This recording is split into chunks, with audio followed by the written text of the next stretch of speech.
12 তারিখ রাতে দুটোর রেজাল্ট বেরিয়েছে। মানে একটা প্রথমে বেরোলো 7টার দিকে এসএসসি এমটিএস 2024, তারপরে 12টার দিকে বেরোলো হচ্ছে সিজিএল 2024। আর সেদিন ছিল একটা মানে ট্রান্সফরমেশন ডে, যে ওই দিনকারই আমি দুটো চাকরি পাই আর কি। ছিলাম পুরীতে, ছিলাম তো হোটেলে ছিলাম, তখন মেসেজ ফোনটা খুলে দেখি যে টুবাইয়ের মেসেজ, স্যার জিএসটি ইন্সপেক্টর, একটা সবুজ রঙের লাভ সাইন দেওয়া আর কি। সাধারণ ছাত্রদের মধ্যে যে এই চাকরিটার যে ইচ্ছা, সেটা ইউপিএসসি থেকেও বেশির দিকে এগিয়ে যাচ্ছে। একদমই স্যার। তো এই মারাত্মক কম্পিটিশনে তুমি নিজেকে কিভাবে তৈরি করলে? যে টায়ার ওয়ানে তোমার মার্কস কেমন ছিল? আমার টায়ার ওয়ানের র মার্কস ছিল 162। 162। একটু কি আমাকে ডিভিশন করে বলতে পারবে কোন সাবজেক্টে কিরকম ছিল? আমার ইংলিশে ছিল 40 ফুল মার্কস, মানে 50 আউট অফ 50। 50 out of 50। ধরো আমি যদি তোমাকে বলি যে কোনো তিনটে সাবজেক্ট বলো, যে তিনটে সাবজেক্টই মেনলি প্রবলেম সৃষ্টি করে, যে তিনটাকে ট্যাকেল করতে পারলে বাকিগুলো হয়ে যাবে। আচ্ছা, জিএসটিতে আমি সেই বিষয়ে র্যাঙ্কিং করি, হ্যাঁ তাহলে এসএসসি যেটাকে সবচেয়ে বেশি ফোকাস করে সেটা হচ্ছে ইন্ডিয়ান পলিটি, হ্যাঁ। তারপরে ফোকাস করবে ইন্ডিয়ান হিস্ট্রি, তারপরে ফোকাস করবে সায়েন্সটাকে। স্টার্টিং স্যালারি কত হয়?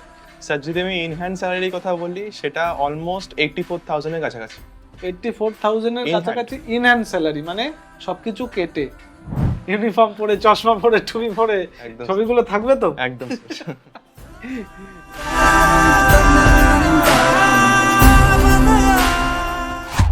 নমস্কার বন্ধুগণ, দ্রোনাজের অনলাইন প্ল্যাটফর্মে সবাইকে স্বাগত জানাই। আজ আমরা একটি বিশেষ মুহূর্তে এই ইন্টারভিউ বা পডকাস্ট যেটাই বলো, এটাকে নিয়ে আসার চেষ্টা করছি। আমাদের সাথে আমাদের এক কৃতি ছাত্র আছে, তার সম্পর্কে কিছু জানার জন্য, তার এই পরীক্ষা বা প্রস্তুতি এবং চাকরি পাওয়ার কিছু মানে পথ চলতি, ওর কিছু অভিজ্ঞতা জানার জন্য আমরা এই ইন্টারভিউটা আজকে নিয়ে আসতে চলেছি। আমাদের কৃতি ছাত্রের নাম হলো টুবাই সরকার। সে এবছর 2024 এসএসসি সিজিএল পরীক্ষাতে এক্সাইজ ইন্সপেক্টর পদে নিজের সিলেকশন নিয়েছে। ঠিক আছে, তো আমরা টুবাইয়ের সাথেই আগামী যা কথাবার্তা বলার কিছু বলবো। টুবাই, ধন্যবাদ। স্যার আপনাদের সকলকেই কংগ্রাচুলেশন তোমাকে তোমার এই বিশেষ সাফল্যের জন্য। তো আমার প্রথম প্রশ্ন এটাই থাকবে যে ধরো রেজাল্টটা যখন প্রথম বেরোলো, মানে 13 তারিখ রাতে খুব সম্ভবত, তাই তো? হ্যাঁ। 13 তারিখ রাতে সেই রেজাল্ট দেখার পরে তোমার প্রথম ফিলিংস কি ছিল? রেজাল্ট দেখার পরে ফিলিংস অনেকটাই মানে কি বলবো, সীমিত ছিল। কারণ হচ্ছে আগে থেকে অনেকটাই প্রেডিক্টেড ছিল যে এই পার্টিকুলার পোস্টটা, যে নাম্বার ছিল আমার পার্টিকুলার পোস্টটা আমি পাচ্ছি। হ্যাঁ। তাও বলবো যে বাড়ির বাবা মাদের যে খুশিটা, সেটাই হচ্ছে মানে আমার সবচেয়ে বড় পাওনা। আচ্ছা, যাক।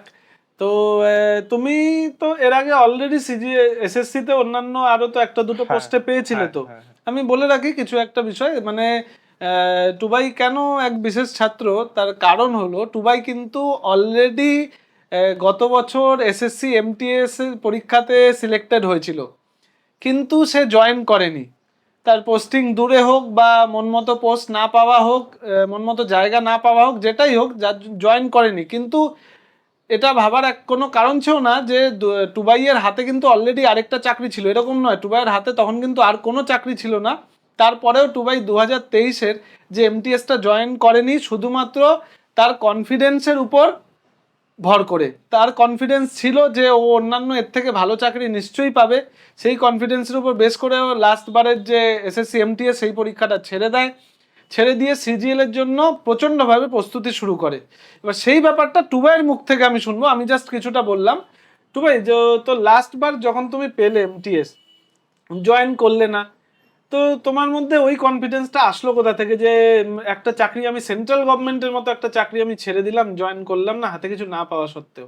সেই কনফিডেন্সটা টোটালটাই দিয়েছে মা বাবা আর টিচাররা। আচ্ছা।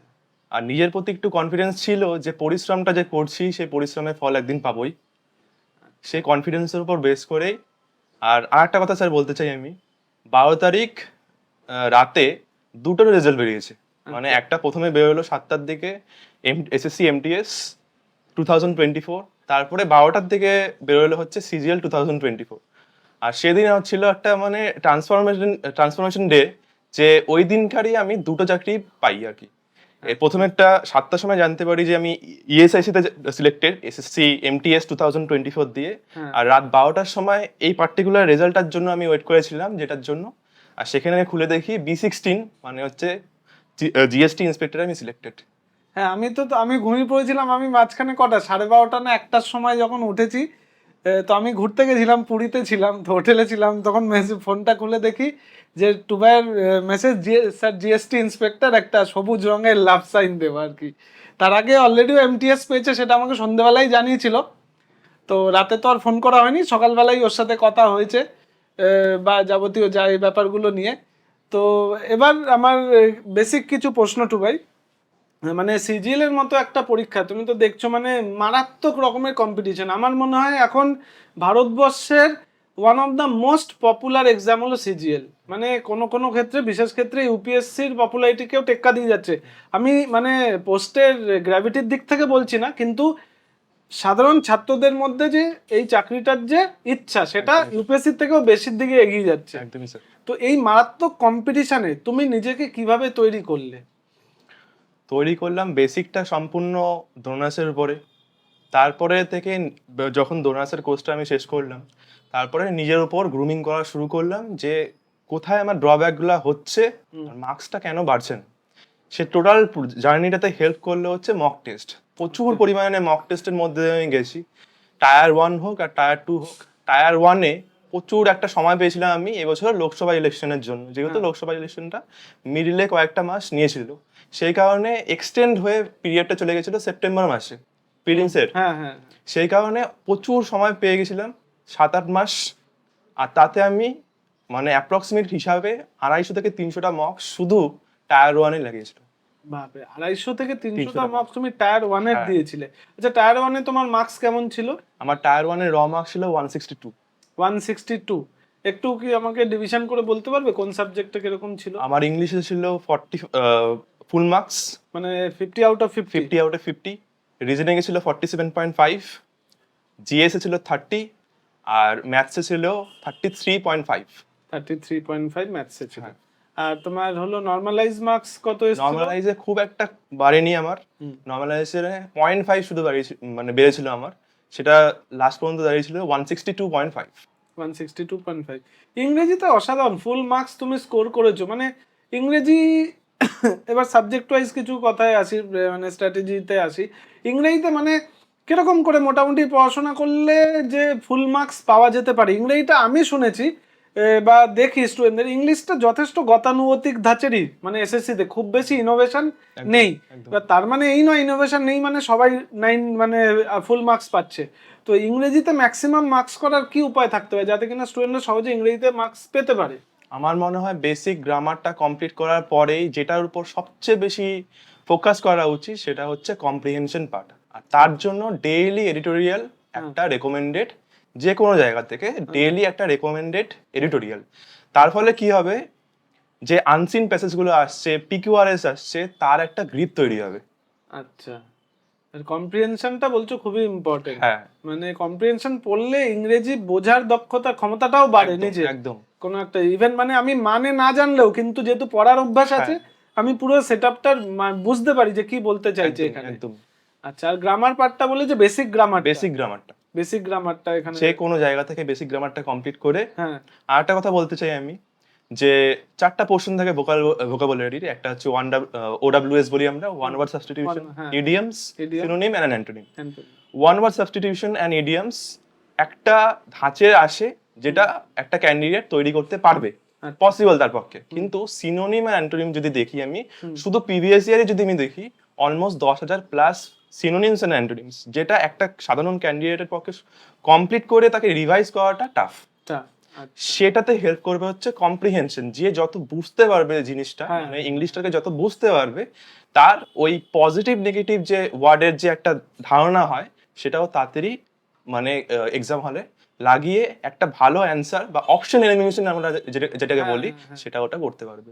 মানে টেকনিক্যাল কনসেপ্টটা থাকতে হবে, মানে কোনটা হবে সেটা না জানলেও কোনটা যে হবে না সেটা যেন জানার ক্ষমতা থাকে। কারণ এখন যা দেখা যাচ্ছে, মানে রিসেন্ট ট্রেন্ডে অলমোস্ট 80% এর কাছাকাছি হচ্ছে কাট অফ যাচ্ছে টায়ার 1-এ। তো এনি হাউ একটা ক্যান্ডিডেটকে তার ম্যাক্সিমাম অ্যাটেম্পটা বাড়াতে হবে, হ্যাঁ অবশ্যই। নাহলে কোনোভাবেই কাট অফটাকে ক্লিয়ার করা পসিবল হবে না। তো সেক্ষেত্রে একটা ক্যান্ডিডেট যদি 85 কোশ্চেন কনফিডেন্ট থাকে যে না 85 কোশ্চেনে আমার খুব একটা বেশি নেগেটিভ যাচ্ছে না, যাচ্ছে না। তারপরের 5টা কোশ্চেনে সে কিন্তু ক্যালকুলেটিভ গেসিং করতে পারে, এটা মাথায় রেখে যে খুব একটা বেশি যেন নেগেটিভ না হয়। হ্যাঁ আচ্ছা আচ্ছা, মানে মোটামুটি ওটাও অবশ্য যে গেসিংটাও করবে ওটাই অবশ্য নিজের আইডিয়া, প্রপার আইডিয়ার উপর বেস করে। হ্যাঁ। এই না যে আমি পুরো ব্যাপারটা সম্পর্কে কিছুই জানি না, আমি না, গেস না, করছি, না, ওটা সেটা করলে করা যাবে না। ওইটা করলে আরো বেশি নেগেটিভ হওয়ার নেগেটিভ চান্সটা বেশি। নেগেটিভ। আর এই সমস্ত জিনিসগুলো আমি প্র্যাকটিস করব কোথায়? প্র্যাকটিস করব মকে। মকে মকে আমি দেখে নেব যে আমি যে ক্যালকুলেটিভ গেসিং গুলো করছি সেটা কতটা অ্যাকুরেট হচ্ছে। হ্যাঁ হ্যাঁ, কারণ মকই তো তোমার মানে ধরো নেট প্র্যাকটিস করার মতো, যেরকম ফাইনাল খেলার আগে যেমন নেট প্র্যাকটিস, যেখানে ভুলভ্রান্তিগুলো ধরা পড়বে সেখানে একমাত্র মক টেস্ট। একদম মক টেস্ট তার মানে তুমি বলছো একটা বিশাল বড় রোল প্লে করে, তাই তো? হ্যাঁ কারণ সিলেবাস হয়তো অনেকেরই শেষ থাকে, হ্যাঁ, কিন্তু সবার সিলেবাস শেষ থাকে মানেই তার এক্সামে পারফরমেন্স 100% হবে না, সেটা। না। যে যত মক দেবে তার ওই যে ম্যানেজমেন্ট, ওই টাইম ম্যানেজমেন্টটা, মেন্টাল ম্যানেজমেন্ট সিস্টেমটা তার স্ট্রং একদমই তাই, থাকবে। একদমই তাই। এখন একটা এক্সাম্পল দিই স্যার আপনাকে, আপনার পারমিশন নিয়ে। হুম যে টায়ার 1-এ আমি দেখলাম যে আমার মানে আশেপাশে যারা স্টুডেন্ট ছিল হুম তারা অনেকেই লাস্ট পরীক্ষার সময়, আমি যখন পরীক্ষা কমপ্লিট হয়ে গেল তখন যে টুকটাক কথা হয় হুম সাইডে বসে থাকা ক্যান্ডিডেটদের, তখন তাদের কাছ থেকে জানতে পারলাম তাদের বেশিরভাগই টাইমের যে জিনিসটা সেটা তারা টাইমে কমপ্লিট করতে পারেনি। পারছে না। আর সেই জায়গায় আমার এতটা প্র্যাকটিস হয়ে গেছিল মক্সের মাধ্যমে যে আমার 7 থেকে 8 মিনিট টায়ার 1-এ আমি বসেছিলাম, কোনো কোশ্চেন আমার ছিল না যে আমি ওটাকে আবার দেখবো। দেখবো মানে ইভেন আমার চেক করা যে কোশ্চেন গুলো সেটাও আমার উইদিন 52 মিনিটসের মধ্যে কমপ্লিট হয়ে গেছিল। মানে 100টা প্রশ্নই তুমি ভালো করে দেখে হ্যাঁ। ডিসাইড করে হ্যাঁ, তারপরেও তোমার 53 মিনিটের মধ্যে হয়ে কমপ্লিট গেছে। হয়ে গেছিল। আচ্ছা, তো এটা তো মক ছাড়া সম্ভব নয়, সম্ভব না। অবশ্যই এটা অবশ্যই। কারণ এখন ম্যাক্সিমাম স্টুডেন্টই তো মানে সিলেবাস কমপ্লিট করার পর যে ওই যে মকের জায়গাটা, ওই জায়গাটা যদি না ঠিক করে জোর দেয় তো সিলেবাস কমপ্লিট করেও লাভ নেই। না, বরঞ্চ যার কম সিলেবাস কমপ্লিট সেও হয়তো ক্র্যাক করে দেবে, কারণ হ্যাঁ। তার ওই ম্যানেজমেন্ট সিস্টেমটা ভালো আছে। হ্যাঁ, অলমোস্ট এই সিজিএল এক্সামটা হচ্ছে 50% অ্যাপটিটিউড আর 50% নলেজ। হ্যাঁ সেই অ্যাপটিটিউড পোর্শনটাতে কেউ যদি এক্সেল করতে পারে হ্যাঁ, তাহলে সে মেন এক্সামে গিয়েও এক্সেল করবে। সেক্ষেত্রে নলেজ একটু কম থাকলেও অ্যাপটিটিউড তোমাকে সাপোর্ট দিয়ে দেবে। আচ্ছা, এটা ইংলিশ গেল ধরো। আচ্ছা, রিজনিং এ কি সেরকম বেশি কিছু বলার মতো আছে? রিজনিং এ কি খুব বেশি আলাদা? রিজনিং এ আমার মনে হয় যে প্রাইমারি বেসিক চ্যাপ্টার গুলো একবার কমপ্লিট করে তারপরে পুরোপুরি প্রিভিয়াস ইয়ার প্র্যাকটিস করে মকে যে কোশ্চেন গুলোকে আমার আটকাচ্ছে, যেরকম নাম্বার সিরিজ হয়ে গেল, মিসিং নাম্বার হয়ে গেল, সেই প্যাটার্ন গুলোকে নোট করে রাখা, একটা কপি বের করে নোট করে রাখা, যেগুলো কোশ্চেন আমার মকে আটকাচ্ছে বা প্রিভিয়াস ইয়ারে আটকাচ্ছে, সেই প্যাটার্ন গুলো পরীক্ষার 1 সপ্তাহ আগে যদি আমি চোখ বুলিয়ে নিই তাহলে ওই প্যাটার্ন গুলো যদি আবার রিপিট হয় তাহলে একটা ক্যান্ডিডেটের মনে হয় না খুব একটা অসুবিধা হবে রেকগনাইজ করতে, খুব তাড়াতাড়ি রেকগনাইজ করতে। আচ্ছা, কারণ রিজনিং এ আমার মনে হয় খুব বেশি নতুন টপিক আছে, ব্যাংকের মতো অত ভেরিয়েশন নেই। মানে ইংলিশ আর রিজনিংটা তুমি বলছো অনেকটা গতানুগতিক আর হ্যাঁ, মানে হ্যাঁ, শুধুমাত্র টায়ার 2 এর জন্য কয়েকটা এক্সট্রা চ্যাপ্টার যেগুলো আমরা ভার্বাল রিজনিং বলি, সেগুলো এক্সট্রা করে চ্যাপ্টার, যেরকম স্টেটমেন্ট কনক্লুশন, স্টেটমেন্ট অ্যাজাম্পশন, এগুলো এক্সট্রা করে তৈরি করতে হয়, কিন্তু সেটা টায়ার 1 এর পরে। টায়ার 1 এর পরে আগে তো আমাকে টায়ার 1টা কোয়ালিফাই, টায়ার 2 দেওয়ার যোগ্যতা অর্জন করার পর তারপর নয় আমি করলাম ওই জিনিসগুলো। আচ্ছা, এবার তারপরে আমি তৃতীয় আসি, যেটা মানে বিগত কিছু বছর যবে থেকে নতুন প্যাটার্ন হয়েছে এসএসসি, স্টুডেন্টদের সব থেকে বেশি আর কি কনফিউজ করছে বা প্রবলেমে ফেলছে জিএস। সবাই বলছে যে জিএস এর কোনো সিলেবাস নেই, সেখান থেকে যে ধরনের প্রশ্ন করছে। তো জিএসটাকে নিয়ে স্টুডেন্ট কতটা সিরিয়াস হবে বা কিভাবে তৈরি করতে পারে জেনারেল স্টাডিজ পোর্শনটা? জিএস এর জন্য আমি বলবো প্রথমে যে বেসিক সিলেবাসটা আছে, যেটা সমস্ত পরীক্ষার জন্য অ্যাপ্লিকেবল, সেই সিলেবাসটা ধরে প্রত্যেক চ্যাপ্টার বাই চ্যাপ্টার আমি একবার করে নিলাম। তারপরে আমি মুভ করব এমসিকিউতে, যে কোনো প্রিভিয়াস ইয়ার, যেরকম আমি সিজিএল এ বলতে গেলে সিজিএল এ প্রিভিয়াস ইয়ার আমি ধরলাম, কমপ্লিট করে নিলাম প্রিভিয়াস ইয়ারটাকে আমি চ্যাপ্টার বাই চ্যাপ্টার, তারপরে আমি মকে শিফট করব। এখন আমার কাছে কি কি আছে? আমার কাছে আছে হচ্ছে নলেজ প্লাস মকের যে নতুন নতুন কোশ্চেন সেগুলো। সো নতুন কোশ্চেন গুলোকে আমার যেটা পড়া নেই আমার নোটের মধ্যে সেটাকে আমি অ্যাড করব। আর চ্যাপ্টারটা কমপ্লিট করার সঙ্গে সঙ্গে নিজের হাতে তৈরি করা শর্ট নোট, যাতে পরীক্ষার আগে আমার রিভিশন দিতে খুব একটা সময় বেশি না লাগে, সেটা তৈরি করতে হবে প্রাইমারি স্টেজে যখন আমি চ্যাপ্টারটা পড়ছি। আচ্ছা, মানে এটা বলছো তুমি জিএস এর মানে প্রথম থেকেই এই জিনিসটা যখন থেকে শুরু করছি পড়া তখন থেকেই মানে করতে হবে, যে যে জায়গাগুলো প্রবলেম মনে হচ্ছে ওগুলো নোট করে রাখা হ্যাঁ। নিজের মতো করে। হ্যাঁ, একটা বেসিক ফ্রেমওয়ার্ক থাকবে, হ্যাঁ তারপর আমি অ্যাডিশন করব, আমি একটা পেজ গ্যাপ রাখবো। যেরকম আমি একটা এক্সাম্পল দিই, যেরকম ড্রেনেজ সিস্টেম হয়ে গেল, হুম। তো ড্রেনেজ সিস্টেমে আমার একটা নোট থাকবে, আমার টেক্সট বুক থাকবে। তো টেক্সট বুকটা আমি কখন ইউজ করব, যখন আমার কাছে অ্যাম্পল অ্যামাউন্ট অফ টাইম থাকবে। যেরকম পরীক্ষার 3 মাস আগে আমি টেক্সট বুকটা দেখবো, কিন্তু আমার পরীক্ষার 1 সপ্তাহ আগে আমি আমার নোটটা দেখবো। হুম। আর সেই নোটটার মধ্যে কি কি থাকবে, সেই নোটটার মধ্যে আমার কনসাইজ আকারে ওই নোটটা থাকবে যেটা টেক্সট বুকে আছে, আর সঙ্গে অ্যাডিশন থাকবে যেগুলো কোশ্চেন আমার ওই নোটের মধ্যে নেই, যেটা আমার মকের মধ্যে আমি এনকাউন্টার করলাম প্রথম, আচ্ছা সেগুলো কোশ্চেন আমি লিখে রাখবো এক্সট্রা নোট হিসেবে, ওকে। যাতে একটা কভারেজ দেওয়া যায়, কোনো কিছুই না ছাড়ে। হ্যাঁ তারপর একটা তো আনসার্টনিটি থাকেই যে জিএস এ যে কোনো কোশ্চেনই আসতে পারে, আসতে পারে, কিন্তু তোমার হাতে যেটুকুনি সম্ভব হ্যাঁ। তুমি ততটা তো তোমাকে করতে হবে। করতে হবে। প্রিভিয়াস ইয়ার তো করলে, কিন্তু যখন যখন মক দেবে ওখানে তো কিছু প্রশ্ন নতুন আসবেই, সেগুলোকে আলাদা করে নোট করে ফোকাস করতে হবে। হ্যাঁ। কারণ প্রিভিয়াস ইয়ার তো ধরো তুমি পড়েন, প্রিভিয়াস ইয়ার তো তুমি জানো এসছিল, আনসার গুলো মুখস্থ করে নিলে, কিন্তু নট নেসেসারিলি প্রিভিয়াস ইয়ার আবার রিপিট হবে, repeat হবে, রিপিট হবে। তো ধরেই নেওয়া যায়, আমরা ধরেই নেবো যে রিপিট হবে না, হবে না। কারণ যদি আমি ধরে নিই যে রিপিট হবে তাহলে তো আমি বাইরে আর কিছু পড়বোই না, না। আমি তো শুধু ওটাই পড়বো। না, আর এসএসসি যা দেখা যাচ্ছে যে জিএসএই মেনলি ইনোভেশন আনছে আনছে। প্রশ্নের ধরনে। আচ্ছা জিএসএটা এতগুলো সাবজেক্ট, তোমার পার্সোনালি কি মনে হয়, ধরো আমি যদি তোমাকে বলি যে কোনো 3টে সাবজেক্ট বলো, যে 3টে সাবজেক্টই মেনলি প্রবলেম সৃষ্টি করে, যে 3টাকে ট্যাকেল করতে পারলে বাকিগুলো হয়ে যাবে। আচ্ছা, জিএস যদি আমি সেই হিসাবে র্যাঙ্কিং করি, হ্যাঁ তাহলে এসএসসি যেটাকে সবচেয়ে বেশি ফোকাস করে সেটা হচ্ছে ইন্ডিয়ান পলিটি, হ্যাঁ তারপরে ফোকাস করবে ইন্ডিয়ান হিস্ট্রি, তারপরে ফোকাস করবে সায়েন্সটাকে। সায়েন্সের মধ্যে তার মধ্যেও যদি আমি সেপারেট করি, তাহলে প্রথমে রাখবো আমি বায়োলজিকে, তারপরে রাখবো কেমিস্ট্রিকে, তারপরে রাখবো ফিজিক্সকে। আচ্ছা, তো বলছো প্রথমেই তাহলে পলিটিটা সব থেকে বেশি হ্যাঁ। ফোকাস, মানে পলিটি হিস্ট্রি দেন সায়েন্স, সায়েন্সের আবার 3টে ডিভিশন, তিনটে তার মধ্যে বায়ো তুমি বলছো ফার্স্ট পেপার। সবচেয়ে বেশি ফোকাস করে মানে biology। যদি ধরো আমি যদি বলছি যে আমার পক্ষে এত পড়া সম্ভব হচ্ছে না, সময় কম, কোনো একটা স্টুডেন্ট ধরো এবার একটা দেবে সাপোজ, এবার সে যদি জিএসএ মোটামুটি একটু ভালো স্কোর, মানে ধরো 60% স্কোর করতে হয়, টায়ার ওয়ানেই বলছি ধরো আমি, তাহলে যদি এই 3টে টপিক সে খুব ভালো, এই 3টে টপিক সাবজেক্টই পড়ে নিল, তাহলে তার পক্ষে কি 50 to 60% স্কোর করা সম্ভব? খুব ইজিলি। তার সঙ্গে অ্যাডিশনালি যদি সে স্ট্যাটিক জিকেটাকে কভার আপ করে নেয়, তাহলে একটা স্টুডেন্টের 25+ পাওয়া খুব ইজি হয়ে যাবে। আচ্ছা ঠিক আছে, তাহলে এই 3টে সাবজেক্ট ভিউয়ার্স শুনে রাখো, যে এই 3টে সাবজেক্ট পলিটি হিস্ট্রি আর সায়েন্স, এটাকে ভালো করে করতে হবে, কারণ এটা করলে অলমোস্ট ম্যাক্সিমামটা কভার হয়ে যাবার চান্স থাকে জিএস এর ক্ষেত্রে। ঠিক আছে, আচ্ছা জিএস এর ধরো টায়ার 1 আর টায়ার 2 তে কি খুব বেশি ডিফারেন্স আছে? কনসেপচুয়ালি তো সেরকম কোনো ডিফারেন্স নেই, কিন্তু কোশ্চেনের প্যাটার্নে ওরা স্টেটমেন্ট বেসড কোশ্চেনটাকে কয়েকটা কোশ্চেন টায়ার 2-তে ঢোকানোর চেষ্টা করে, সেটা কোশ্চেনটা খুবই কম। আমি যদি 25টা কোশ্চেন ধরি টায়ার 2-তে, তার মধ্যে হার্ডলি 5 থেকে 6টা কোশ্চেন এরকম দেবে যেখানে স্টেটমেন্ট আকারে থাকবে, যেগুলো আমরা এনকাউন্টার করি হচ্ছে স্টেট পিসিএস বা আর UPSC? ইউপিএসসি তে। আচ্ছা আচ্ছা, স্টেটমেন্ট বেস আইদার 1 or 2, হ্যাঁ, না 1 and 3 Coding question। হ্যাঁ হ্যাঁ হ্যাঁ। আচ্ছা আচ্ছা আচ্ছা, এই হলো ব্যাপার।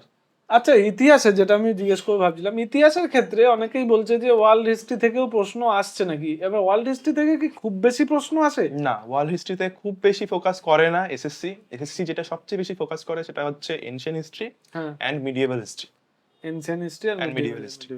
আর কারেন্ট অ্যাফেয়ার্স এর ব্যাপারটা, কারেন্ট অ্যাফেয়ার্স কি একদমই কম নাকি? কারেন্ট অ্যাফেয়ার্সটা মানে একটা সিলেবাসের মধ্যে আটকানো খুবই টাফ। হুম সে কারণে আমি সবসময় যেটা করতাম সেটা হচ্ছে একটা 1 বছরের কম্পাইলেশন পড়ে নেওয়া।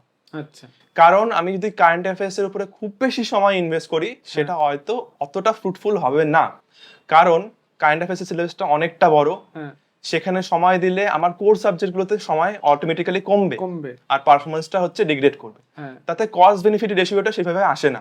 সেই কারণে একটা 1 বছরের কম্পাইলেশন, যেখানে এক্সাম হওয়ার ঠিক 2 মাস আগে থেকে লাস্ট ইয়ার পর্যন্ত হ্যাঁ যদি আমি একটা কম্পাইলেশন পড়তে পারি, তাহলে একটা স্টুডেন্ট অনেকটাই কনফিডেন্ট থাকবে যে না, এই কম্পাইলেশনের মধ্যে যেটুকু আছে সেটুকু আমার কাছে নলেজ আছে, তার মধ্যে থেকে যদি কোনো কোশ্চেন আসে আমি 100% কোশ্চেনটাকে করে দিতে পারবো। খুব বেশি মেটেরিয়ালসের পিছনে না গিয়ে Current affairs। একটা কম্পাইলেশন যেন একটা ক্যান্ডিডেট ফলো করে। মানে ধরো যদি 25-এর ধরে নিলাম, 25-এর যদি এক্সাম জুলাইতে হয়, হ্যাঁ তাহলে আমি হলো 24 পুরো আর 25-এর এপ্রিল পর্যন্ত এই কারেন্ট অ্যাফেয়ার্সটা আমার Complete করবো। কভার থাকতে লাগবে। কারণ সত্যি কারেন্ট অ্যাফেয়ার্সেরও কোনো শেষ নেই, না। তুমি কত পড়বে, পড়তে চাইলে অনেক পড়ার আছে, হ্যাঁ আর লাস্টে গিয়ে দেখলে কারেন্ট অ্যাফেয়ার্স থেকে একটা বা দুটো প্রশ্ন একদমই তাই। আসলো, গোটা তুমি পড়লে পড়ে একটা বা দুটো প্রশ্ন একদমই আসলো। তাই। আর যদি আমিও কারেন্ট অ্যাফেয়ার্স এর মধ্যে ইম্পর্টেন্ট জিনিসগুলোকে মানে মার্ক করি, সেটা যে কোনো ক্যান্ডিডেট যদি প্রিভিয়াস ইয়ার নিয়ে বসে সে ইজিলি মার্ক করতে পারবে যে কোনগুলো ইম্পর্টেন্ট, বারবার কোশ্চেন কোনগুলো টপিক থেকে আসছে। সেরকম যদি আমি বলি অ্যাপয়েন্টমেন্ট থেকে প্রত্যেকবার কোশ্চেন আসে, এক্সারসাইজ যেগুলো হচ্ছে মিলিটারি এক্সারসাইজগুলো হয় সেগুলো প্রত্যেকবার আসে, র্যাঙ্কিং থেকে প্রত্যেকবার কোশ্চেন আসে, অ্যাপয়েন্টমেন্ট থেকে তো আমি বললামই, সামিটগুলো থেকে কোশ্চেন আসে। আচ্ছা, এইগুলো কারেন্ট অ্যাফেয়ার্সে এই জিনিসগুলো দেখে যাওয়া হ্যাঁ। উচিত। আর বুকস আর আনসার্স। Books and authors. আচ্ছা, ঠিক আছে। এবার তাহলে চতুর্থ সাবজেক্ট যেটা আসি, মানে যেটা আর কি বিগত নতুন প্যাটার্ন আসার আগে যার গুরুত্ব অপরিসীম ছিল, এখনো আছে কিন্তু কম্পারেটিভলি কমেছে অনেকটা গুরুত্ব, কারণ প্রশ্ন সংখ্যা স্বাভাবিকভাবেই কোনো পরীক্ষায় কোনো সাবজেক্টের গুরুত্ব তার প্রশ্ন সংখ্যার উপর দিয়ে বিচার হয়। তো আগে ম্যাথসে 100টা প্রশ্ন আসতো 2021 পর্যন্ত, 2022-এর থেকে প্রশ্ন হয়ে গেছে, মানে মেন্সের কথা আমি বলছি, টায়ার 2-র কথা বলছি। টায়ার 1-এ ধরো 50 নম্বরেরই আছে, আগে 50টা প্রশ্ন হতো, এখন 25টা প্রশ্ন হয়। কিন্তু টায়ার 2-তে মেনলি আগে যেখানে 100টা প্রশ্ন আসতো সেখানে এখন মাত্র 30টা প্রশ্ন আসে। তো এবার আমাকে বলো, এই 30টা প্রশ্ন মানে ম্যাথসের জন্য আমার কিরকম পাথ ফলো করলে আমার ম্যাক্সিমাম স্কোর করা সম্ভব? কারণ ম্যাথসের জিনিসটাই দেখো, ম্যাক্সিমাম আমাদের স্টুডেন্টদের ওই জায়গাটাই ভয়ের জায়গা থাকে, ম্যাথ আর ইংলিশ। ইংলিশ গতানুগতিক হয় কম্পারেটিভলি, তো একই ধরনের পড়াশোনার মাধ্যমে হয়ে যায়, কিন্তু ম্যাথের চেঞ্জেস যে কোনো সময় হতে পারে। এবার বলো যে অঙ্ক, যেটা মেনলি ভয়ের জায়গা স্টুডেন্টদের, ওই জিনিসটাকে স্টুডেন্টরা কিভাবে ট্যাকেল করে? প্রথমেই বলবো বেসিক, সমস্ত চ্যাপ্টারের মতন সমস্ত সাবজেক্টের মতনই এটাকেও বেসিক ভাবে প্রথমে শিখে রাখতে হবে। হ্যাঁ প্রথমে যে চ্যাপ্টারগুলো আছে সেগুলো বেসিক, আমি যে কনসেপ্টটা সেগুলো আমি নোট করে রাখলাম। হ্যাঁ প্রপারলি একটা নোট কপি বানাতে হবে। যেরকম পার্সেন্টেজ যদি আমি একটা মানে ধরি, ওখানে যত টাইপের কোশ্চেন হয়, যখন আমি বেসিক শিখছি তখনই আমি নোট করে নেব প্রত্যেকটা ফর্মুলা, প্রত্যেকটা টাইপের ফর্মুলা, আর তার একটা করে এক্সাম্পল আমার নোট কপিতে এটা থাকবে। এটা হয়ে গেল, বেসিক শেখা হয়ে গেল, নোট আমার তৈরি। এখন আমি মুভ করবো হচ্ছে প্রিভিয়াস ইয়ার কোশ্চেনে। প্রিভিয়াস ইয়ার কোশ্চেনটা খুব ভালোভাবে করলে প্রত্যেকটা চ্যাপ্টারে এরকম 100 থেকে 150টা কোশ্চেন প্রত্যেকটা চ্যাপ্টারে আমি কমপ্লিট করলাম। সঙ্গে সঙ্গে আমি ওই নোটটাকে রিভাইজ করলাম, একটা রিভিশনও হচ্ছে প্লাস আমার প্র্যাকটিসও হচ্ছে। এরপর আমি মুভ করলাম হচ্ছে মকে। আচ্ছা, মকে আমাকে কি দিচ্ছে, মকে আমাকে এজটা দিচ্ছে যে আমি টাইমলি যেন ওই অঙ্কটা ওই অঙ্কটাকে স্ট্রাইক করাতে পারি। হ্যাঁ, হ্যাঁ। কারণ পরীক্ষা হলে হচ্ছে যে যত তাড়াতাড়ি অঙ্কটাকে স্ট্রাইক করতে পারবে। অঙ্ক হচ্ছে অনেকেই ভীতি থাকে যে আমি করতে পারবো না, কিন্তু অ্যাটলিস্ট ওই পার্টিকুলার কোশ্চেনটা যদি পরে দেওয়া হয় পার্টিকুলার স্টুডেন্টকে, আমি ওটাই বলতে সে কিন্তু করে দেবে অঙ্কটা। সময় দিলে পারবে। হ্যাঁ, হ্যাঁ। কিন্তু সময়ের মধ্যে সেই অঙ্কটাকে করা একটু টাফ। সেই অ্যাপটিটিউডটা বানাতে হবে কন্টিনিউয়াস মকের মাধ্যমে। মকের মানে আর কোনগুলো মক দিতে হবে, আমি যদি পার্টিকুলার সিজিএল এর কথা বলি, সিজিএল এর যে পার্টিকুলার প্রিভিয়াস ইয়ার কোশ্চেনে যে মকগুলো, যেরকম এইবার সেপ্টেম্বর মাসে পরীক্ষা হলো, 9 সেপ্টেম্বর শিফট 1 দিয়ে আমি যদি কোনো প্ল্যাটফর্মে সার্চ করি তাহলে মকটা চলে আসলো, 25টা কোশ্চেন থাকলো, সময় থাকলো 30 মিনিট, আমি একটা মক দিয়ে নিলাম। এরপর আমি দেখলাম যে কোনগুলো কোশ্চেনে আমার আটকাচ্ছে। তার মানে কি, ওই কোশ্চেনে আমি আটকালাম, তার মানে আমার নলেজ নেই, নয়তো আমার রিভিশন নেই। আমার যদি নলেজ না থাকে তাহলে আমি যাব আবার বেসিকে, বেসিক কমপ্লিট করব। আর আমার যদি থাকে, আমি যদি রিভিশন না দেওয়া থাকলে, তাহলে পরের মকটা দেওয়ার আগে আমি ওই রিভিশনটা করে তারপরে চেষ্টা করব পরের নেক্সট মকটাকে অ্যাটেন্ড করার। আচ্ছা, কারেক্ট। আচ্ছা, তার মানে মানে প্রথমে বেসিক গুলো করে নিতে হবে, প্রিভিয়াস ইয়ারে যেতে হবে। প্রিভিয়াস ইয়ারে তো ম্যাক্সিমাম সলিউশন সব তো দেওয়াই থাকে প্রিভিয়াস ইয়ারের ক্ষেত্রে। তারপর মক দিতে যেতে হবে, মকেই তুমি বুঝতে পারবে তোমার অ্যাকচুয়ালি ল্যাকটা কোথায়, প্রবলেমটা কোথায় হচ্ছে। প্রিভিয়াস ইয়ার তো লোকে জানে যে এই প্রশ্ন এসছিল, করা আছে, আমি দেখে নিলাম, কিন্তু মক যতক্ষণ না দেবে তুমি তোমার যে নেগেটিভ সাইডগুলো সেগুলো কখনোই কিন্তু বুঝতে পারবে না। তারপর আবার ফিরে আসতে হবে ওই চ্যাপ্টারে, বেসিকটা আবার রিভাইজ করে তারপর তোমাকে আলটিমেটলি ফাইনালি এটা সলিউশন পাবে। তবে অবশ্যই এই জিনিসগুলো খুব মেথডিক্যালি এবং রেগুলারলি করতে হবে, তাই তো? এরকম তো না আমি আজকে একটা আটকালেও একদিন আমি করলাম, তারপর আমি এক মাস আমি জিনিসগুলো ওই প্রসেসটাই ফলো করলাম না। ধৈর্য হারালে চলবে না, পেশেন্স রাখতে হবে। আমি অনেক ক্যান্ডিডেটের উপরে এটা দেখি যে একটা কোশ্চেনে আটকালো মানে না আমি আর করবো না এই কোশ্চেনটা, কিন্তু সেটা না। আমি যখন বাড়িতে প্রিপারেশন নিচ্ছি, মানে লার্নিং স্টেজে আমার কাছে সময় আছে, সময় আছে আমি এক্স্যাক্টলি। এক্স্যাক্টলি ওই টাইমটা আমি ইনপুট দিতে পারবো। হ্যাঁ আমি আমার যখন আমি প্রিপারেশনটা শুরু করছি, আমার প্রথম দিনেই পরীক্ষা না, আমার বেসিকটাকে কমপ্লিট করার জন্য আমি 6 থেকে 7 মাস পাচ্ছি, যে সেই টাইমটা যেন কেউ মানে তাড়াহুড়ো না করে যে আমাকে এনিহাউ এটা কমপ্লিট করতে হবে, ওটা কমপ্লিট করতে হবে, সেই তাড়াহুড়োটা যেন না করে, লার্নিং স্টেজে সময় খুব- দিয়ে করতে হ্যাঁ, হবে। হ্যাঁ বেসটা যেন খুব মানে স্ট্রং থাকে প্রত্যেকটা সাবজেক্টে, যাতে অ্যাডভান্স স্টেজে গেলে কোনো প্রবলেম না হয়। প্রবলেম না হয়। এই জন্য আমি তো বলি স্টুডেন্টদের বারবার যে মক টেস্টের কিন্তু কোনো বিকল্প হয় না। প্রপারলি মাইন্ড ম্যানেজমেন্ট এবং টাইম ম্যানেজমেন্ট এবং স্ট্র্যাটেজি বানানোর জন্য মক টেস্টের উপরে আর কোনো উপায় নেই। জোনাসে আমরা প্রতি রবিবারের জন্য পরীক্ষা নিই, প্রতি রবিবার অফলাইন, অনলাইন তো আছেই, অ্যাপের মধ্যে ওয়েবসাইটের মধ্যে আছে। আমি স্টুডেন্টদের ভিডিও করে করে বলি যে আসো মক টেস্টগুলো দাও, এই মক টেস্ট দেওয়া ছাড়া আর কিন্তু কোনো বিকল্প নেই। এটাই তোমাকে আগামী দিনে এক্সেল করতে সাহায্য করবে। তো শুনে নিলে তোমরা কথা একজন অ্যাচিভারের কাছ থেকে যে মক কতটা জরুরি। সুতরাং তোমরা কিন্তু আবারও বলছি প্রতি রবিবার অফলাইনে যে মকগুলো হয় দিতে আসো। আচ্ছা এবার আগিয়ে যাই। আচ্ছা ম্যাথসের ক্ষেত্রে তো জেনারেলি দুটো ডিভিশন করা হয়, অ্যারিথমেটিক অ্যান্ড অ্যাডভান্স। অ্যাডভান্স মানে কতটা অ্যাডভান্স আমাকে করতে হবে। একটা যে ধরো বাংলা অনার্সের স্টুডেন্ট, আমার চেনা পরিচিত আছে বাংলা অনার্সে, সেও এসএসসি সিজিএল পেয়েছে বিগত আগে। তার মানে তো এই নয় যে এমন কিছু প্রশ্ন দেয় যেটা করা যায় না, না না না এরকম তো নয়। না। সিলেবাসও এমন নয় যেটা করা যায় না। না না। তো অ্যাডভান্স বলতে কতটা অ্যাডভান্স, আর আমাকে কিভাবে অ্যাডভান্সের জন্য প্রস্তুতি নিতে হবে। অ্যাডভান্স বলতে অনেকেই আমি দেখি যে হায়ার স্টেজের এক্সাম গুলো, যেরকম ক্যাটের এক্সাম হয়ে গেল, সেই সমস্ত কোশ্চেন নিয়ে ওরা নাড়াঘাটা করছে, কিন্তু সেটা অনেকটা অ্যাডভান্স। ওই অ্যাডভান্সে এসএসসি সিজিএল এখনো পৌঁছায়নি। আমাকে আমাকে হেল্প করবে যেটা বুঝতে, একটা এক্সামের কতটা প্যাটার্ন আর কতটা এক্সটেন্ড পর্যন্ত একটা এক্সাম যাচ্ছে, তার কোশ্চেন লেভেলটা, সেটাকে হেল্প করতে মানে সেটাকে মানে জাজ করতে সাহায্য করবে হচ্ছে প্রিভিয়াস ইয়ার, লাস্ট 5 ইয়ার, লাস্ট 5 ইয়ার্স। ওকে। টিসিএস যবে থেকে আসলো, সেই প্রিভিয়াস ইয়ারটাও যদি আমি কমপ্লিট করতে পারি নিজে থেকে, তাহলে আমার ওই সাবজেক্টের ভেরিয়েশন নিয়ে আর কোশ্চেন মার্ক থাকবে না যে এই সাবজেক্টে কতটা ভেরিয়েশন দিতে পারে। কারণ লাস্ট 5 ইয়ার্সের টিসিএস যত ধরনের ভেরিয়েশন পসিবল ছিল, সব ধরনের ভেরিয়েশন ও ইমপ্লিমেন্ট করে দিয়েছে কোশ্চেন পেপারে। মানে ওই লেভেলের মধ্যে থেকে, হ্যাঁ ওই লেভেলের মধ্যে হ্যাঁ। থেকে। এখন আমার যদি কোনো ক্যান্ডিডেটের ওটা কমপ্লিট হয়ে থাকে, বেসিক ভালো হয়ে থাকে, তাহলে সে মুভ করতে পারে ক্যাটের দিকে, যাতে আনসার্টনিটিটা একদমই কম থাকে। কিন্তু কারোর যদি বেসিক ক্লিয়ার না থাকে, পিবিএসসি আর কমপ্লিট না থাকে, মক টেস্ট অ্যাম্পল অ্যামাউন্টে দেওয়া না থাকে, আমি রিকোয়েস্ট করবো তাকে সে যেন ক্যাটের দিকে, ক্যাটের কোশ্চেনের দিকে, অত হাই লেভেলের কোশ্চেনের দিকে না যায় প্রথমেই। টায়ার 2 অবধি করলেই হবে, টায়ার 2 অবধি করলেই হবে। এনাফ। আচ্ছা অ্যাডভান্স ম্যাথে মেইনলি আমি বল দিচ্ছি কোন পার্টগুলো বেসিক্যালি থাকে। ট্রিগোনোমেট্রি, মেইনলি প্রবলেমেটিক জায়গাগুলো, ট্রিগোনোমেট্রি, জিওমেট্রি, অ্যালজেব্রা, এটাই মেইনলি। আর নাম্বার সিস্টেম কিছুটা ঢুকে যায়। আর এখন লাস্ট 2 বছর ধরে প্রবাবিলিটিও ঢুকেছে, পারমুটেশন কম্বিনেশনও ঢুকেছে। তো এই পোর্শনগুলো কিন্তু অ্যাডভান্সের মধ্যে আসে। আবার বলছি নাম্বার সিস্টেমের কিছুটা পার্ট, জিওমেট্রি, ট্রিগোনোমেট্রি, অ্যালজেব্রা, আর হলো এদিকে probability and permutation and combination. আচ্ছা হ্যাঁ, স্ট্যাটিস্টিক্সও ঢুকেছে, কিন্তু স্ট্যাটিস্টিক্সও মনে হয় খুব বেসিক, খুবই বেসিক লেভেলের কোশ্চেন জিজ্ঞেস করা হচ্ছে। মানে দেখো আলটিমেটলি কমিশনের ওয়েবসাইটে তো কি দেওয়া আছে, আপ টু 10th লেভেল। তো আমাকে ধরে নিতে হবে 10th লেভেল পর্যন্ত যতটা আছে, এবার যেই কনসেপ্টগুলো আছে সেই কনসেপ্টগুলোকেই ভেরিয়েশনের মাধ্যমে ওরা কোশ্চেন করে থাকে। আমার দরকার নেই 12 এ কিরকম অঙ্ক আছে ওই ধরনের অঙ্ক করা, তো অত দরকারই নেই আমার 10 পর্যন্ত। আচ্ছা মানে কাদের সিলেবাসটা তোমার মনে হয় অ্যাপ্রোপ্রিয়েট, সিবিএসসি, আইসিএসসি না ওয়েস্ট বেঙ্গল, আমাদের সিজিএল এর জন্য কাদেরটা এক্সাক্ট প্যাটার্ন অফ সিলেবাস?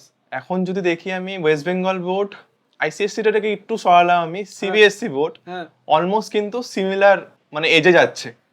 তো সেই ক্ষেত্রে কেউ কোনো ক্যান্ডিডেট যদি ওয়েস্ট বেঙ্গল বোর্ডের হয়ে থাকে বা সিবিএসসি বোর্ডের হয়ে থাকে, আর তার বেসিকটা খুবই স্ট্রং, মানে সে যদি এখন 11-12 স্টেজে থাকলো বা আরো নিচে থাকলো, পড়ে আসছে ওই বোর্ডের থেকে, তাহলে তার চিন্তা করার কোনো দরকার নেই যে এখানে এসে আমার কি হবে, হাতি ঘোড়া কিছু আসছে কিনা। যার বেসিক ক্লিয়ার থাকবে সে কোনোভাবেই এখানে এসে পিছনে যাবে না। একটা যার বেসিক ক্লিয়ার থাকবে, এখানে আমি একটা পয়েন্ট বলে দিই, এখানে কিন্তু মানে হলো এই কথাটা তাদের জন্যই যারা কিন্তু সাজেস্টিভ পড়ে না।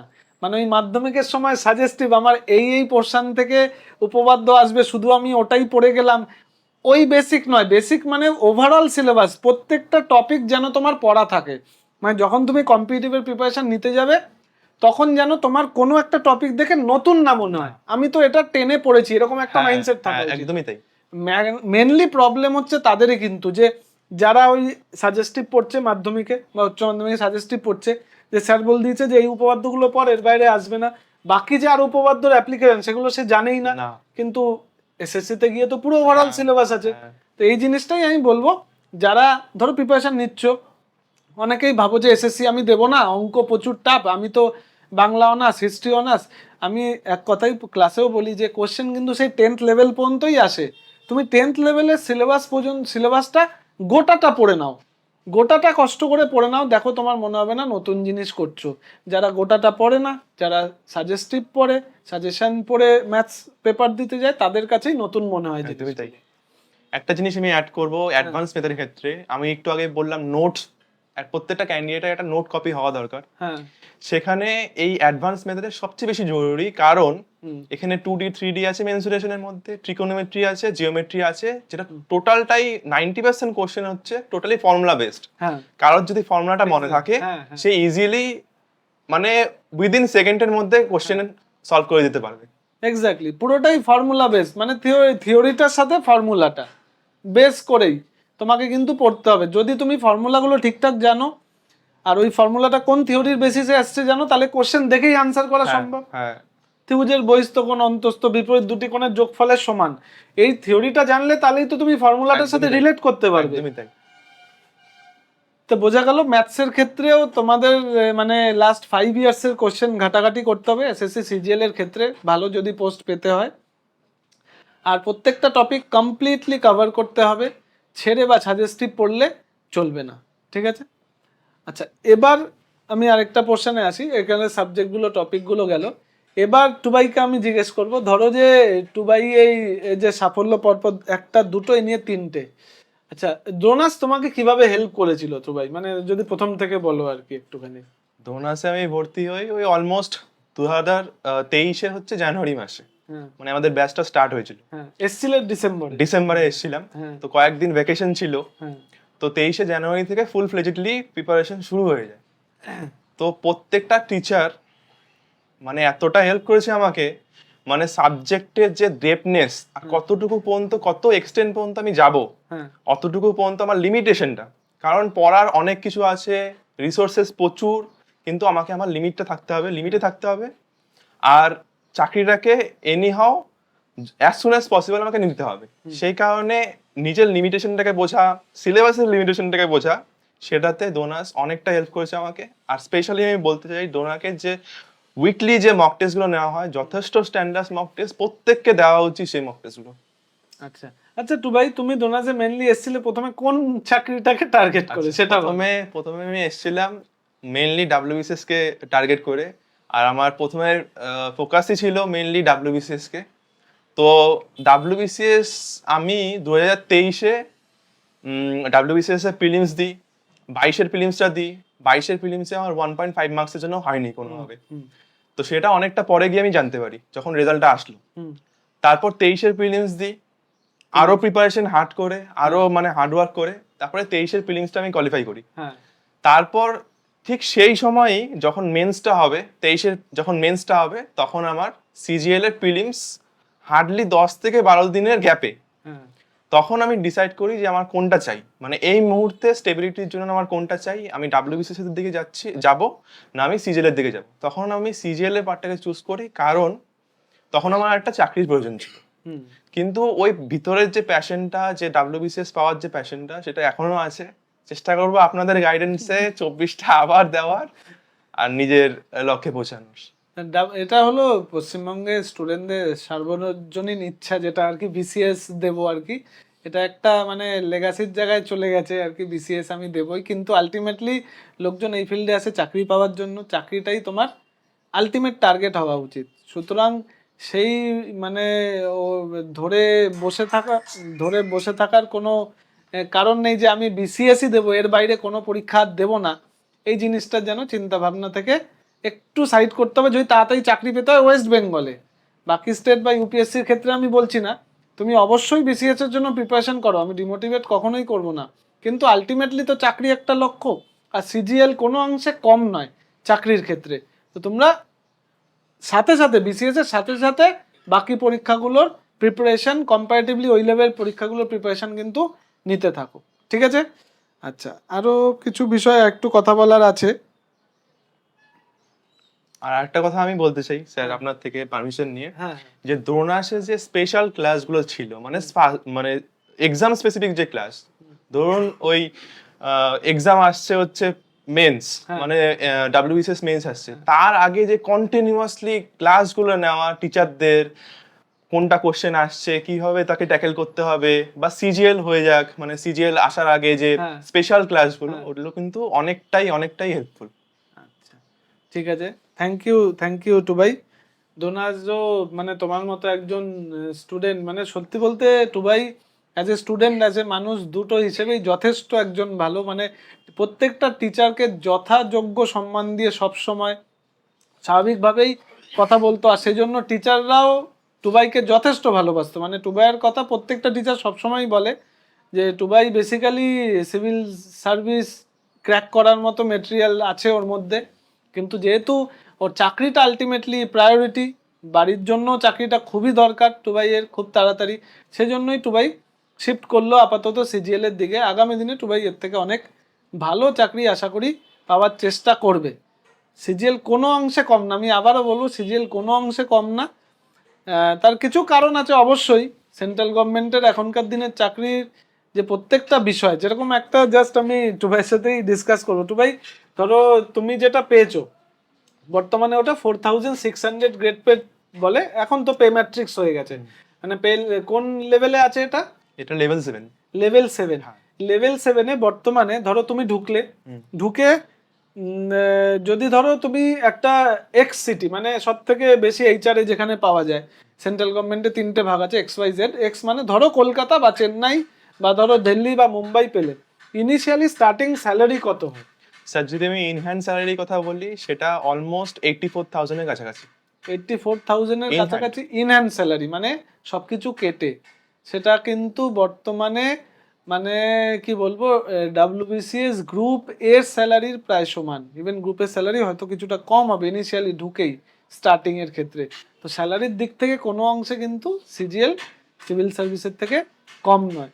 হ্যাঁ, যে ওই যে মানে কি বলবো, ওই যে সিভিল সার্ভেন্ট হওয়ার যে নেশাটা, বা সিভিল সার্ভিসের একটা অন্যরকম গর্ব আছে, বা সিভিল সার্ভিসের অন্যরকম একটা অ্যাপিল আছে, সেই জিনিসটা হয়তো তুমি সিজিএল এ পাবে না, কিন্তু বাদ বাকি সবকিছুই তুমি সিজিএল এ পাবে।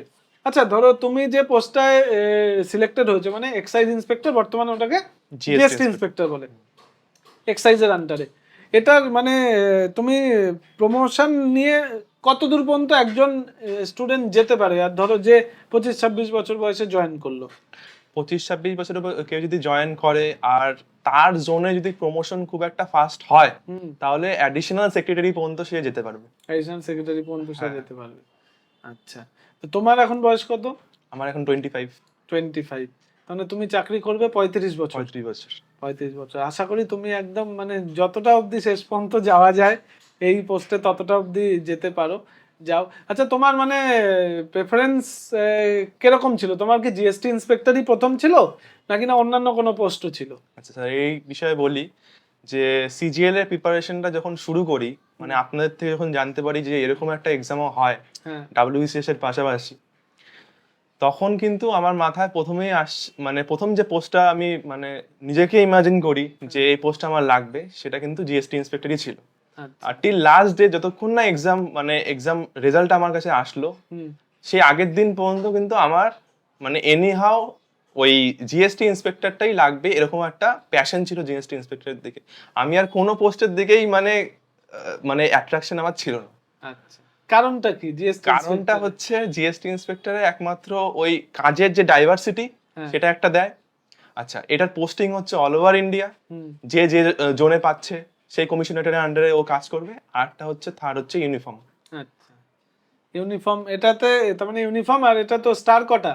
3টা স্টার। ইন্সপেক্টর তো 3খানা স্টার, ইউনিফর্ম ডিউটি। কিন্তু ইউনিফর্ম কিন্তু সবসময় পড়তে হয় না, ইউনিফর্ম শুধু প্রোটোকল ডিউটি আর ন্যাশনাল ডে গুলোতেই জেনারেলি পড়তে হয়। একদম ঠিক আছে, তাহলে ওই যে ওরকম দেখা যায় যে ছবি, ওরকম ছবি টবি দেবে তো তুমি, মানে ওই যে পরে ইউনিফর্ম পরে চশমা পরে টুপি পরে একদম ছবিগুলো থাকবে তো? একদম স্যার।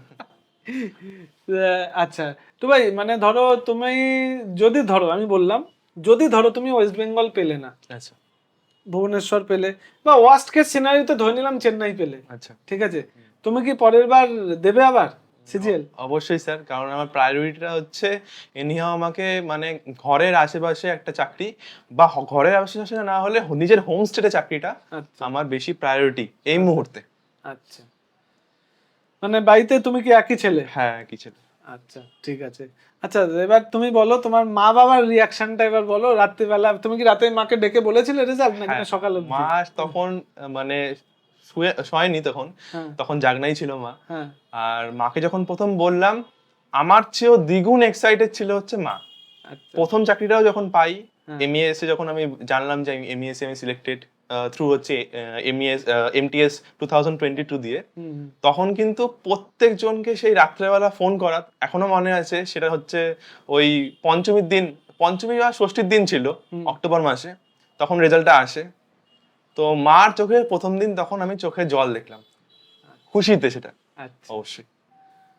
না অবশ্যই, মানে মা বাবার খুশি বা গর্ব একটা অন্য জায়গায়, মানে ওটা তো তুমি সেবারটার, এবারেরটা এইবারেরটা হচ্ছে রাত্রি তখন 12টা 10, আপনাকে যখন মেসেজ করলাম তখন 12টা 12, হ্যাঁ আমার এখনো মনে আছে। তখন মাকে জানালাম, তখন আমার মানে বুকে হচ্ছে হাত, যে এনিহাও B16 আমি মানে আমার মানে সাবকনসিয়াস মাইন্ডে শুধু চলছে B16 এনিহাও আমাকে B16 যেতে হবে। তো কোড ছিল ওটা, জিএসটি ইন্সপেক্টরের কোড হচ্ছে B16। হ্যাঁ তো আমি যখন মাকে জানালাম যে মা জিএসটি ইন্সপেক্টরটা আমার হয়ে গেছে, মার রিয়াকশন তখন মানে আকাশ ছোঁয়া রিয়াকশন, যে মার চেয়ে খুশি মানে সেদিনকার মানে আমি চাচ্ছিলামই যেন মা বাবাকে নিয়ে আমি গর্ববোধ করাতে পারি, যা কিছু আমার হোক, কিন্তু মা বাবা আমাকে নিয়ে প্রাউড ফিল করুক। না অবশ্যই, এরকম একটা পোস্ট পেলে মা বাবা প্রাউড কেন ফিল হবে না? মানে যেইটা মানে আকাশ কুসুম প্রায় স্বপ্ন হয়ে উঠেছে বর্তমানে এই কম্পিটিশনের যুগে, এত মারাত্মক কম্পিটিশনের যুগে লোকজন 85% স্কোর করেও সিলেক্ট হতে পারছে না যেই পোস্টগুলোর জন্য, যেই পোস্টটার জন্য। সেটা পাওয়া একজন ছাত্রের তার মা বাবার জন্য যে কি বিশাল গর্বের ব্যাপার, সেটা যে পায় তার মা বাবাই জানে বেসিক্যালি। অবশ্য তার পিছনে যে এত যে রাত না জাগা দিনের কাহিনীগুলো, সেগুলো অবশ্যই থাকে। সেগুলো থাকে বলেই আলটিমেটলি এই দিনগুলো সে দেখতে পারে, এই মায়ের চোখে খুশির জলের দিনগুলো সে দেখতে পারে।